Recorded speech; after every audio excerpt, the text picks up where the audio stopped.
A local grassroots nonprofit says it got scammed out of thousands of dollars.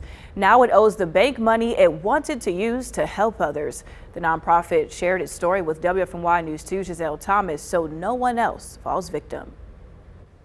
Feeding hundreds of people on a monthly basis. That's what the Green Team Helping Hands says it does. The Greensboro-based nonprofit has been around since 2015, but a recent donation put its bank account in the red. I don't even really have the words to explain how traumatizing this was for me. But I will say that I just don't want this to happen to anybody else. I don't want anyone else to go through this. What should have been a simple money exchange turned into a painful lesson for Ashley Benton. She says she got a friendly email from a man asking how he could donate $2,000 to her nonprofit Green Team Helping Hands. She gave him some options and he decided to send a check in the mail. And I opened it up and it was more than I had expected, more than he had said. And that was okay because it's not abnormal for me to get a check from a donator.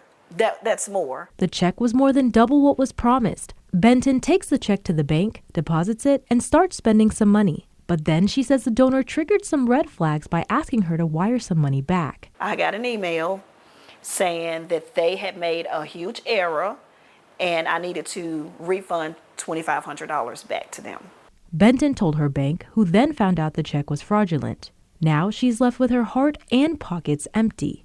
For somebody to be so mean and evil to use my nonprofit as a way to gain for them, it's just very hurtful, especially after they had, I'm sorry.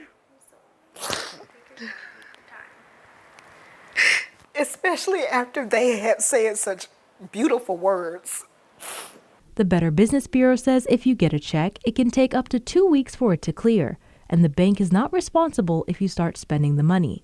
It can be really hard for a bank to know if a check is a good check or a bad check on face value. Scammers steal checks all of the time, and then they do a little bit of Photoshop magic, and then they send out real checks. So when the bank receives it, they look at it and they're like, well, this looks like a real check, and then they deposit it. And Benton says she cut all communication with the donor, and she says that she's relying on her faith as she continues to serve and feed the homeless.